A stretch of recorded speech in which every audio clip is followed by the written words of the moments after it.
MIAA Commissioner Mike Racy joining me once again this week on MIAA Monday. Sir, thank you once again for coming on, and look forward to another talk with you this week. Absolutely, Chris. Good to see you again. Thank you. We had a really good conversation last week about a variety of topics. Last academic season, the NILs, but I want to start this week with possibly some of the opportunities you have looking forward to the future of the MIAA too. Well, that's a great place to start. I felt like last week's episode we got pretty heavy into the weeds on maybe some of the lingering issues in college sports. Some of the big changes may have left a few people that listened without a lot of hope for intercollegiate athletics, but I don't think that's the case. And I think we need to think in Division II that there are plenty of opportunities in front of us as a division, and certainly the MIAA as a conference within that division. And I think it really comes back to some of the foundational principles of Division II athletics. We talk a lot in Division II that we create a very balanced student athlete experience. It's a place that a student can come and they're highly skilled in their sport. They're obviously a recruited scholarship student athlete, but it's a place that allows them to be really fully integrated in the collegiate experience. They're not isolated as a student. That oftentimes happens in Division I. In Division II, you're encouraged to get involved, to be part of clubs and other activities and student organizations, to be a campus leader. Academics and your path to graduation are prioritized. You're there for your education. You're there to learn about being a servant leader, giving back to your community, helping your school. So those are all elements of a Division II experience. And I think, the opportunities that are in front of the MIAA are to continue to showcase our students in that light. And I think there are going to be a lot of people that start to look at what Division I, some of the things that they're trying to work through, some of the things that that the court has addressed, that they'll continue to address through the name, image, likeness issues, that I think more and more people are going to discover Division II athletics, great campuses, great competition, great family-friendly environments, and perhaps we'll start to see more and more people become interested in the MIAA and Division II sports.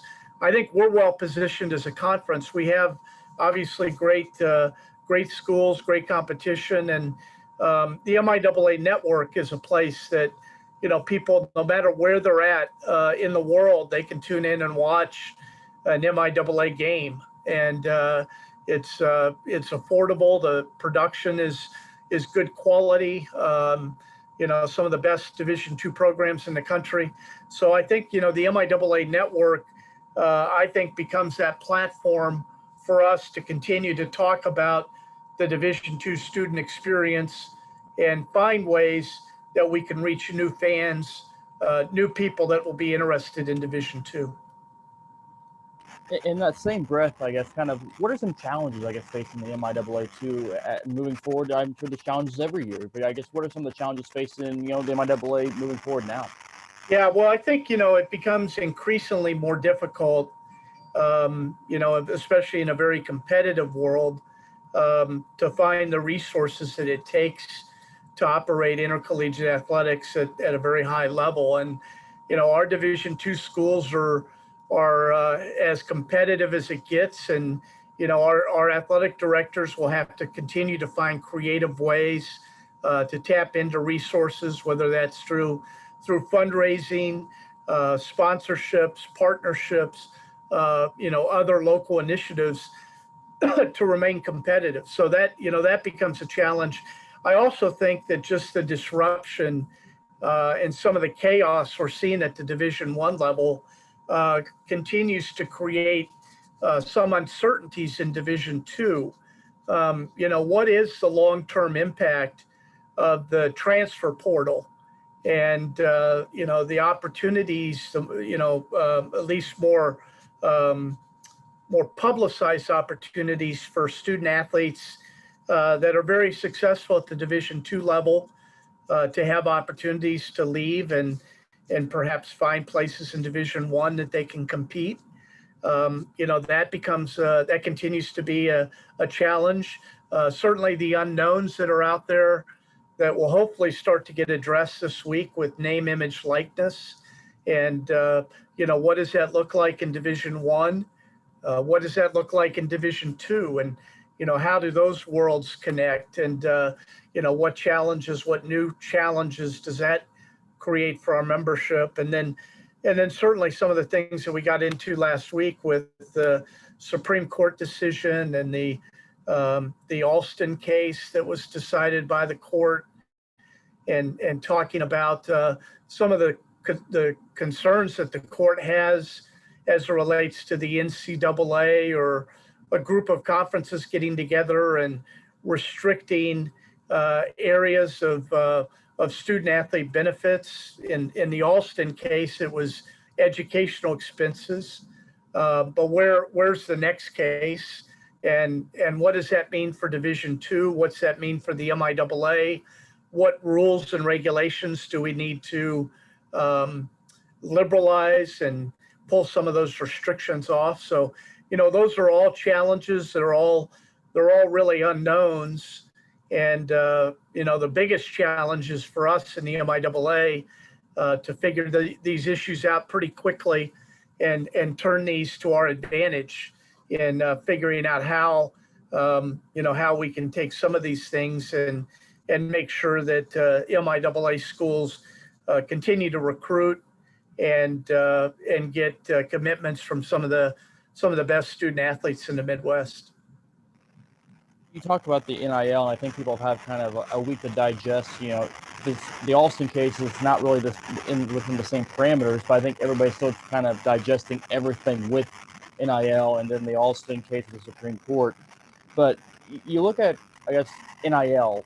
What does that exactly mean when it comes to the MIAA, and what are the real opportunities that student athletes may have at Division II, because it is different from Division I to Division II? Sure. The NIL, and it's hard for a lot of people that are around intercollegiate athletics, because for a long time, those three letters used to be in a different order, and I guess they still are. National Letter of Intent, NLI. And now we've got this different way of putting those letters together, NIL, that means something completely different. And it does, Chris, reference name, image, likeness.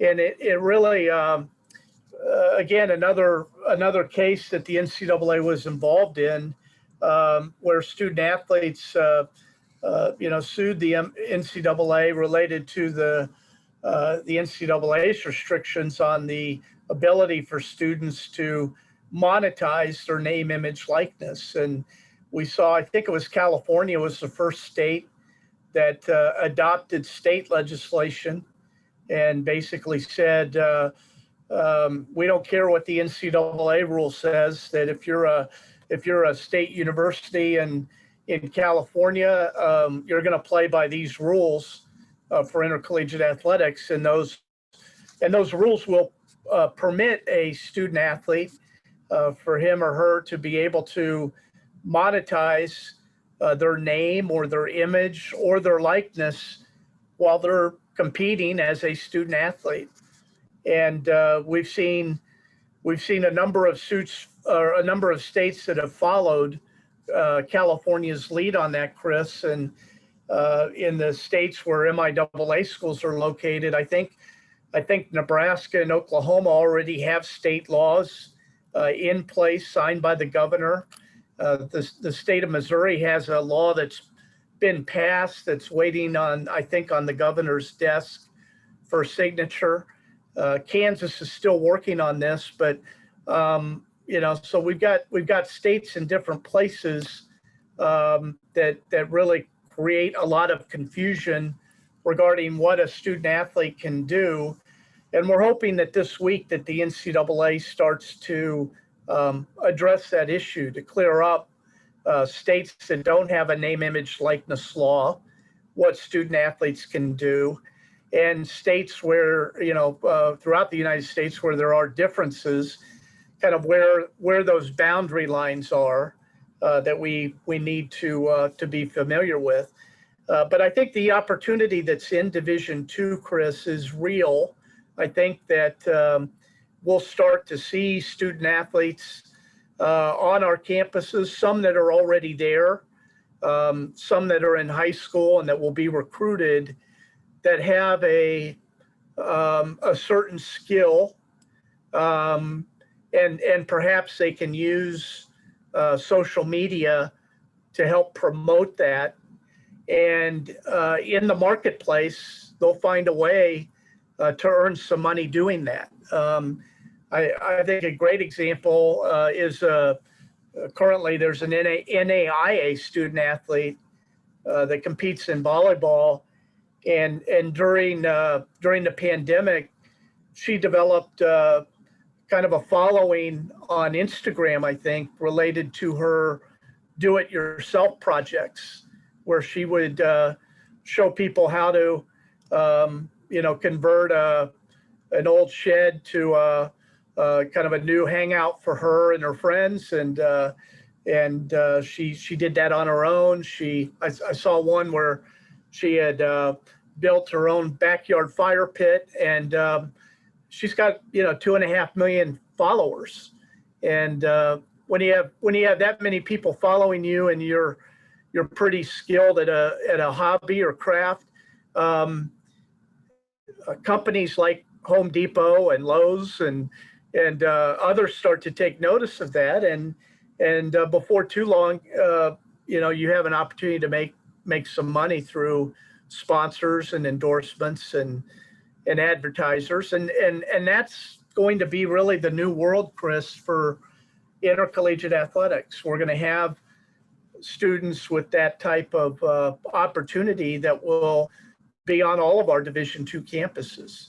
And the opportunity in the MIAA is really to have our schools figure out ways that they can tap into some of the resources on campus, or some of the resources that might be in the community, to help these students out, to help students understand how to create their own brand, and to start thinking about things that they might want to pursue. It's not going to be for every student, but there are going to be a lot of students that want to try to figure that out, and our schools need to be in a place where they can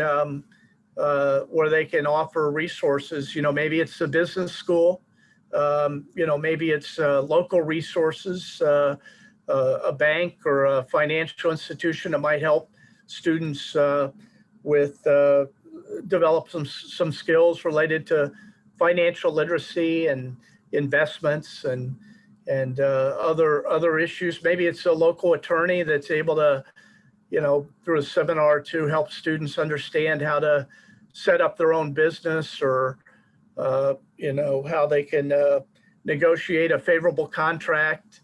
So these are the things that schools are going to have to think about as they recruit student athletes. What opportunities do they have, again, on campus or in the community, that helps separate them from some of their competitors, and why a student that's interested in pursuing some of these things should choose to go to Northwest Missouri State or Missouri Western instead of UMKC, because of those opportunities that they'll find in St. Joe or in Maryville. And it's challenging to think about. It's difficult to kind of think about this new world that we find ourselves in, but that's where we're at. And the NCAA is going to have to put up those guardrails, parameters that we'll need to understand what's permitted and what's not permitted. I know right now schools will not be able to be in the business of making that connection to have a partnership with a Home Depot or a Lowe's and automatically connecting that company with this student athlete. Schools will not be able to offer those type of partnerships as part of recruiting inducements. You know, you come to our school and this local car dealership is ready to help you develop your brand or your image. You know, those types of things will be prohibited. But the world of schools being able to, you know, send a student over to the business school or a professor that might we meet once a month with the student athlete advisory committee to help talk about business skills or other related skill development. Those things are going to be permitted, and certainly our schools need to start thinking about that.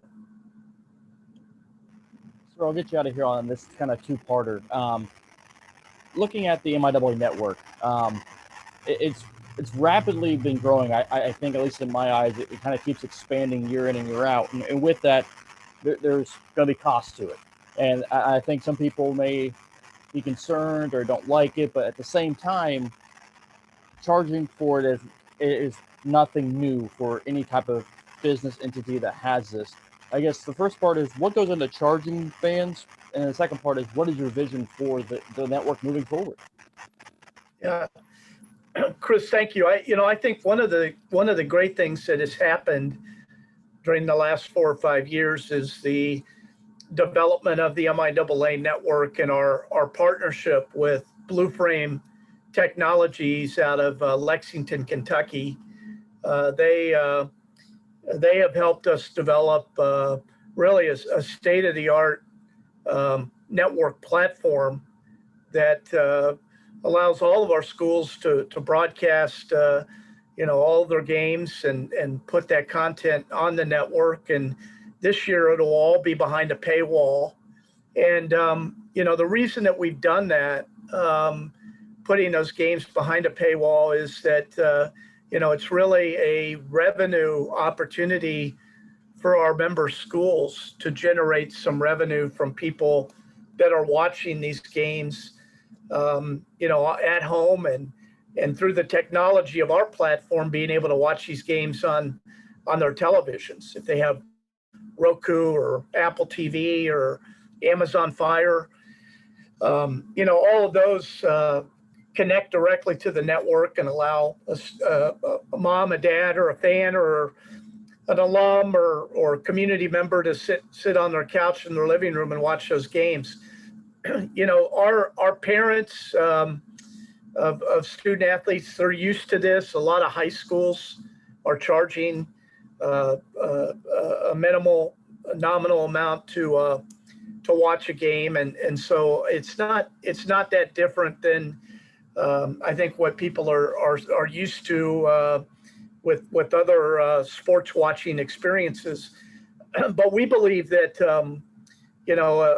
someone sitting on their couch watching the TV and watching the Missouri Western soccer game and paying $5 to do that,